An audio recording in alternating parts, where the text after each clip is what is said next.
다 같이 말씀을 봅니다. 누가복음 5장 27절에서 32절까지 말씀입니다. 누가복음 5장 27절에서 32절까지 말씀입니다. 차례로 교독하겠습니다. 그 후에 예수께서 나가사 레이라 하는 세리가 세관에 앉아 있는 것을 보시고 나를 따르라 하시니, 레이가 예수를 위하여 자기 집에서 큰 잔치를 하니 세리와 다른 사람이 많이 함께 앉아 있는지라.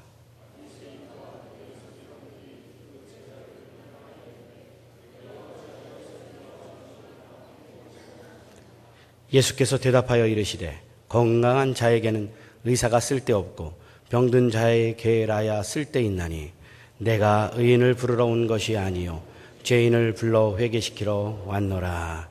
아멘. 서로를 바라보시면서 주 안에서 화목합시다. 주 안에서 화목합시다. 네, 무더위가 좀 더 빨리 찾아와서 기승을 부리고 있습니다. 더위 조심하시고요, 건강하시기 바랍니다. 오늘 말씀을 보면 이 내용은 참 많이들 아는 내용입니다. 그런데도 불구하고 오늘 이 본문 말씀을 다루게 된 이유가 있습니다. 예수님께서 바다를 잔잔하게 하시고 또 귀신 들린 자를 고치시고 나병 환자, 중풍병 환자, 열병 환자 등등 참 치유 사역을 많이 하셨습니다. 그리고 그 이적 이외에도 하나님의 그 예수 그리스도의 은혜의 말씀, 그래서 그 말씀을 통해서 많은 상당한 영향력을 끼치고 있었습니다. 이 명성에 사람들이 예수님 주변으로 몰려들기 시작했죠. 그래서 예수님은 이들을 바라보시고 또 함께 계시다가 그들을 등지고 무리를 떠나서 마태가 있는 곳으로 가게 됩니다. 근데 참고로 여기서 본문 말씀에는 레이라고 표현되어 있는데 마가복음 3장 13절부터 쭉 그 제자들에 대해서 열거하는 걸 보면 마가복음에서도 레이라고 표현되어 있지만 제자들에 대해서 열거할 때는 마태로 표현되어 있고요. 누가복음에서도 마찬가지입니다. 6장 12절부터 제자들에 대해서 열거를 할 때에 이 부분에서는 레이가 마태로 표현이 되고 있습니다. 근데 마태복음에서는 마태 스스로가 썼기 때문에 그런지 자기 이름을 마태로 표현하고 있습니다만, 근데 이때 왜 레이라고 표현하고 또 마태라고 표현했는가 보면 유대사회는 이름을 여러 개를 쓰는 나름대로의 어떤 그 풍습이나 또는 사람들이 이렇게 해야 한다라는 그런 고정적인 생각을 가지고 있었던 것은 아닌가. 그래서 이름을 여러 개를 많이 사용했다고 그래요. 사도 바울도 사실 사울이라는 이름도 있었지만 사도라는 이름을 내세울 때는 바울로 자신의 이름을 이렇게 명칭하시는데, 이렇듯이 이름이 여러 개인 사람들이 상당수였다고 문헌을 통해서 알 수가 있습니다. 계속해서 말씀을 드리는데, 그래서 예수님께서 갈릴리 호숫가를 지나가신다라고 이제 보통 우리가 표현할 때 오늘 본문 말씀을 통해서 보면 이 누가복음에서는 바닷가라는 그 명칭이 나타나 있지 않습니다. 지명이 나와 있지 않아요. 그런데 마태복음에 보면 마가복음이죠. 마가복음에 보면 마가복음에는 바닷가라는 지명이 나옵니다. 그래서 마태, 마가, 누가, 복음을 이렇게 종합을 해서 이렇게 보면 마태에 대해서 예수님께서 어떻게 하시고 또 그 상황들을 우리가 이렇게 추적해 나갈 수가 있는데요. 어찌되었든 간에 예수님께서는 바닷가를 거닐다가 그 세관 앞에서 마태를 부르시는 장면이 묘사되고 있습니다.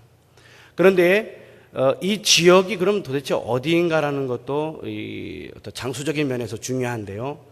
여러 가지로 추정해 보았을 때 갈릴리에는 세관이 있을 만한 곳은 가버나움이라는 곳밖에 없다라고 학자들은 그렇게 얘기를 합니다. 그래서 문헌을 토대로 해서 봤을 때에 이 가버나움이라는 지역을 지나시다가 예수님께서 레이, 곧 마태를 보시고 부르신 거예요. 근데 부르셨는데 27절 말씀에 보면 그 후에 예수께서 나아가사 레이라 하는 세리가 세관에 앉아 있는 것을 보시고 나를 따르라 하시니라고 말씀 가운데 나타나는데요. 당시 이곳 세관의 위치를 좀 더 우리가 생각해 봐야 됩니다. 이 가버나움이라는 곳은 상업과 그리고 교통에 있어서 발달해 있었고요. 다메섹이라는 곳과 갈릴리 해안 도시를 연결해 주는 역할하는 곳이 가버나움이었습니다. 또 크게는요, 수리아와 애굽을 연결시켜 주는 무역 통로였었죠. 그러다 보니까 이곳에 세관이 있음으로 인해서 세관이 거기 세리들이 이제 세금을 징수하게 되는 것이고, 또한 이제 그 얼마의 그 세금을 징수할 것인지 딱 그 무역품들을 보고 이제 매기는 거죠. 그 가격을 설정하고 그 세금을 징수하는 것입니다. 그런데 이렇게 세리들이 세관에서 세리들이 세금을 징수하는 데 있어서 그 세금을 강제적으로 또는 부당 징수를 하는 것이 거의 일례였다라고 그래요. 그러다 보니까 세리들에 대한 생각들이 참 달랐죠. 그래서 표현하기를 가장 악질적 인물 중에 하나가 부류가 세리라고 그렇게 유대인들 가운데는 그렇게 생각하고 또 취급을 했다는 것이죠. 그러면 이 부분에 대해서도 문헌에 의해서 좀 찾아보면은 어떻게 세리를 표현하고 있냐면 이렇게 일단 부류에 대해서 말씀드리면 고리대금업자, 또 목동, 환전상인, 이방인, 백정, 그보다 못한 존재들, 그게 세리예요. 지금 제가 열거한 이 직업들은요, 직업군은 다 천시 여기는 그런 직업군들이에요. 그런데 세리를 또 어떻게 비유를 하고 비교를 해서 취급을 하는지 한번 제가 일일이 열거 한번 해보겠습니다. 이 세리에 대해 표현할 때 세리와 죄인, 그러니까 세리를 얘기할 때 꼭 죄인이 붙어요. 또 세리와 이방인, 이방인하면 천시 여김을 당하는 그런 부류잖아요. 그 다음에 세리와 창녀들, 더 심각해지죠. 창녀들, 강도와 사기꾼과 간부와, 그러니까 간통한 자를 말하는 거겠죠. 간부와 세리, 갈수록 심각해집니다. 살인범과 강도와 세리, 이거는요 인간 이하의 취급을 받는다라고 보면 됩니다. 세리라는 그 직업이 이렇게 천한 자들이라고 유대사에서는 인간 취급도 안 하는 거예요. 아주 극하게 악질적인 대상으로 취급당하고 있음을 알게 합니다. 또한 세리가 이 직책을 맡기 전에 만약에 예를 들어서 어느 공동체에 속해 있다고 치면요, 세리 중에 혹여 바리새인이었다, 바리새파에 속해 있는 공동체다, 또는 어떤 한 인정받을 만한 공동체였다. 그런데 그 공동체 안에 있던 사람이 세리가 되면요, 공동체 안에서 제명을 당합니다. 제명을 당하고 난 다음에 혹여 그 세리였던 사람이 마음을 좀 바꿔먹고 내가 잘못했구나, 돌아가야겠다, 이렇게 자신을 돌이켜 잘못을 인정하고 단체 안으로, 그러니까 공동체 안으로 가면 그때서 일원으로 받아들인다는 것이죠. 근데 더 심각한 것은 이 직업에 종사하게 되면요, 공적으로 법률에 의해서 도움을 받지 못해요. 그래서 도움 받을 수 있는 권리를 박탈당하는 게 세리입니다. 세리 심각하죠. 예. 그런데 또 공적으로 법률에 의해서 보호를 못 받는 것뿐만이 아니라 사생아하면 우리 민족들도, 우리나라 사람들도 사생아하면 그렇게 좋은 인상으로 남지 않고 사생아 취급당한다라고 했을 때 상당히 불쾌한 그런 말로 우리에게 다가옵니다. 그런데 그러한 사생아들도 바로 유대 그 사회 안에서 시민권을 받는데요, 세리는 시민권 받을 자격조차 박탈당합니다. 이거 심각한 겁니다. 그 나라에서 공동체의 일원으로서 도저히 살아갈 수 없는 자들 했을 때 세리를 명하면 되는 것이죠. 세리라고 생각하시면 되는 거예요. 이러한 세리 마태를 부르신 예수님, 참 대단한 겁니다. 사회적 통념으로 바라봤을 때에 그러한 세리를 부르신 예수님, 이 예수님은 정말 파격적이면서도 그 행보가요 놀라울 정도입니다. 또 그뿐만이 아닙니다. 좀 세리들보다는 좀 못하지만 우리 어부들을 좀 생각해 봤으면 좋겠습니다. 어업에 종사하던 제자들이 베드로, 또 보면요, 성경에서 보면 안드레, 형제죠. 세베대의 아들 야고보와 요한이 대표적입니다.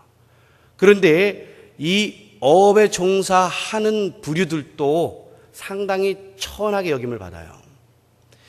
어느 정도로 천하게 여김을 받냐면 세리보다는 덜하게 취급을 그러니까 덜하지만 분깃을 받지 못했다. 땅에서 농작물을 소산물을 가지고 살아갈 수 없는 그러한 자격이 없는 자들, 곧 이 얘기는 하나님으로부터 어느 정도는 버림받은 자들이라고 취급받을 수 있는 대상들이 이 어부들이라는 거예요. 그래서 땅에서 소산물을 가지고 살아갈 수 없어서 그래서 바닷가나 또는 호수에서 어업에 종사하는 자들이기 때문에 온당하게 취급을 받지 못하는 부류였다라는 것이죠. 그런 그들에게 예수님께서는 찾아가시는 겁니다. 찾아가서 부르시고 제자 삼는 거예요. 이걸 뭘 말씀하시는 걸까요? 소외된 계층, 천시당하던 자들, 이러한 자들을 주님은 몸소 실천으로 옮기시면서 불러오신 거예요. 특히 예수님이 세리 마태를 그 제자들 가운데 한 일원으로서 받아들였다는 것은 엄청난 사건이라는 것입니다. 악질 세리로 취급받는 자의 집에서 또한 식사까지 하셨다는 것은 더욱더 놀라운 일입니다. 30절 말씀에 보면요, 우리 30절 말씀을 다 같이 한 목소리 한번 합독하겠습니다. 같이 시작. 바리새인과 그들의 서기관들이 그 제자들을 비방하여 이르되 너희가 어찌하여 세리와 죄인과 함께 먹고 마시느냐. 자, 보세요. 주님께서 다니면서 파격적인 행보를 걷고 있습니다. 그리고 주님께서 천시당하며 약한 자며 소외당하는 자들을 찾아가십니다. 그리고 그런 자들을 제자로 삼으십니다.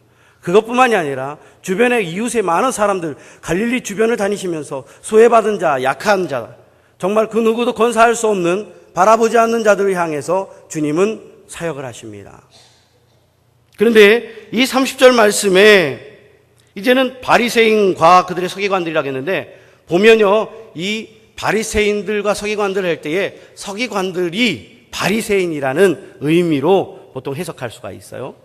그런데 그렇다면 바리새인들이 제자들과 함께 세리 마태의 집에서 식사를 하는 그 장면을 보고 왜 당신은 죄인과 함께 식사를 하고 있습니까?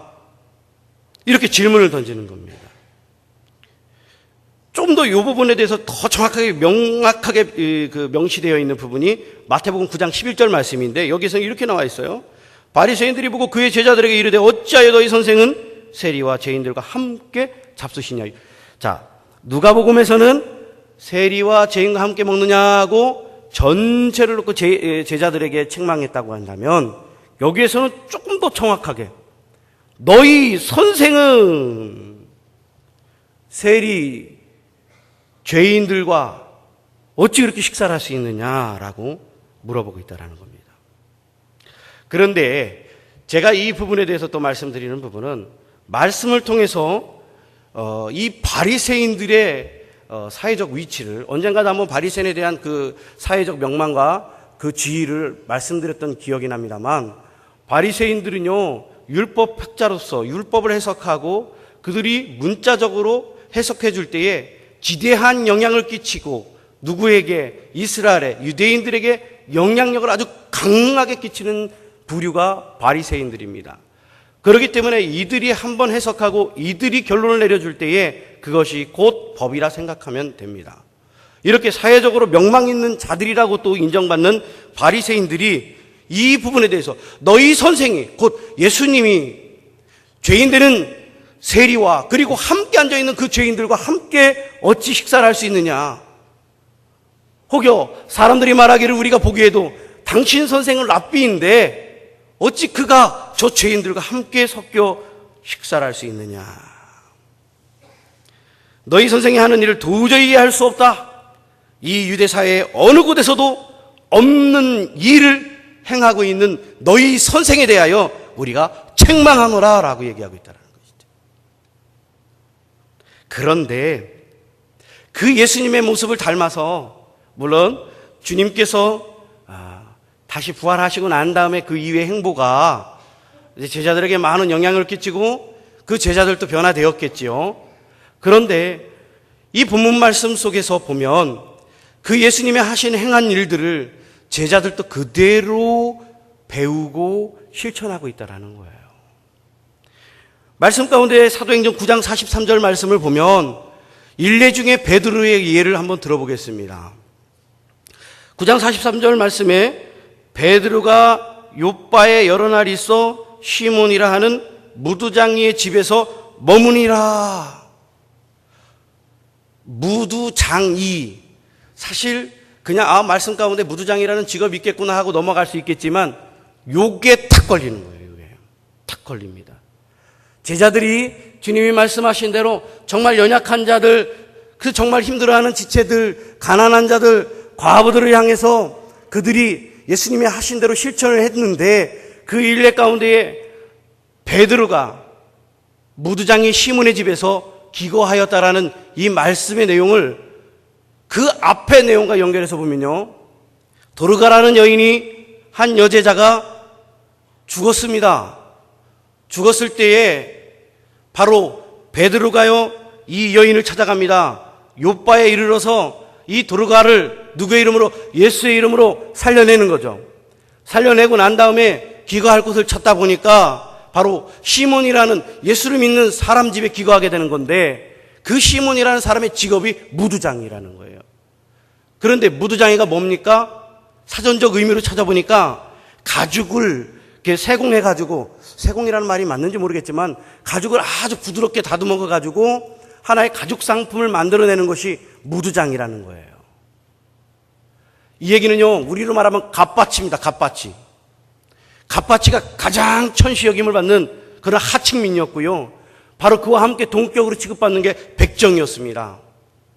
그러한 백정과 같은 천한 사람에게 찾아가서 함께 예수 그리스도 안에서 형제 자매요 나의 지체가 되며, 그러면 예수 그리스도 안에선 그 누구도 신분의 지위 고하가 없이 예수 그리스도의 그 사랑 안에서 하나가 되었다라는 것을 말씀하고 있다는 것입니다. 이 제자들이 예수님의 모습을 닮아서 실천하고 있는 것을 목도할 수가 있는 거예요. 말씀을 통해서. 이렇듯 예수님께서 실천하신 일, 이건 개혁이라고 볼 수 있겠죠. 개혁. 개혁은 뭡니까? 제도나 기구 따위를 새롭게 뜯어서 고친다. 곧 율법적으로 정말 죄악이 만연되어 있는 그 유대 사회 가운데에 주님께서 오셔서 그 잘못된 관행들과 관습들에 대하여 책망하고 몸소 실천하셨을 때에 그것이 곧 개혁의 길이라는 것인데, 바로 제자들도 예수님이 하신 일을 조차 개혁의 길로 가고 있었다는 거예요. 그러므로 예수를 믿는 자들은 어떻게 해야 하는가를 오늘 말씀을 통해서도 가져갈 수 있다는 것입니다. 적용할 수 있다는 거예요. 이 부분을 좀 더 구체적으로 말씀드리면 이렇습니다. 바리새인들이 먼저 말하기를, 좀 전에 전자의 30절 말씀을 우리가 한번 합독했었습니다. 근데 이 부분에 대해서 이 바리새인들이 말합니다. 어찌하여 세리와 죄인들과 함께 앉아 율법을 어기면서까지 그들과 먹고 마십니까? 보소서, 저들은 세리와 죄인들이 아닙니까? 말도 안 되는 행동, 이 세상 가운데, 우리 유대민족 가운데에 이렇게 파행적인 행위를 함으로 질서를 어지럽힙니까? 당신이 이 땅에 오신 랍비 맞습니까? 바리새인들이 이렇게 얘기하고 있는, 꾸짖는 거예요. 그때 주님이 뭐라고 말씀하십니까? 32절 말씀 우리 한 목소리 합독합니다. 32절 말씀 다 같이 시작. 내가 의인을 부르러 온 것이 아니요 죄인을 불러 회개시키러 왔노라. 엄청난 겁니다. 너희들이 의인이냐? 너희들이 진정 하나님 앞에 속한 자들이냐? 나는 너희들이 생각하는 그런 의인을 부르러 온 것이 아니다. 바로 죄인을 불러 회개시키고 하나님의 자녀 되기를 원하노라. 이 말씀을 하고 계시는. 혹여 우리들도 주님 앞에 보소서, 저기 있는 저 세리들을 보시고 죄인들을 보시옵소서, 어찌 저렇게 살아갈 수 있습니까? 라고 주님 앞에 물어볼 수 있다는 것이죠. 그런데 오늘 말씀을 통해서 한 3가지 정도로 우리가 한번 적용하고 정말 주님이 주시는 것을 가져갔으면 합니다. 그 첫 번째가요, 바로 무엇입니까? 세상을 향하여 주도적인 교회가 되기를 주님은 오늘 말씀을 통해서 우리에게 전하고 있다는 것입니다. 이 세상을 향해서 예수님의 제자들이 무두장에게 찾아가서 함께 기거하며, 예수님의 제자들이 정말 연약한 자들을 찾아가며, 어두운 것 가운데 힘들고 희망이 없는 자들 가운데 찾아가며, 그 예수 그리스도의 그 희망으로 그들을 구원의 길로 인도하는 그 역할을 담당할 때에 그 제자들의 모습을 보면서 이 교회가 과연 어느 방향으로 가야 되는지를 주님은 우리에게 말씀하고 있다는 것입니다. 바로 세상을 향하여 주도적인 교회가 되기를 주님은 우리에게 요구하고 계신다는 것이죠. 두 번째는 무엇입니까? 죽기까지 섬기라는 뜻입니다. 주님께서 죽기까지 사랑으로 실천하시고, 세상의 사람들이 볼 때 파행적인 모습으로 잘못된 길로 가는 것만 같지만 그 세상을 향하여 주님은 부르짖는 거예요. 의인을 부르러 온 것이 아니요 바로 죄인을 회개시키기 위해서 오셨다라고 말씀하신다는 것이죠. 그때에 어떻게 해야 되느냐? 바로 죽기까지 예수님께서 행하신 그 모습 그대로 우리가 사랑으로 행해야 된다는 거예요. 죽기까지 섬기라 말씀하신다는 것입니다.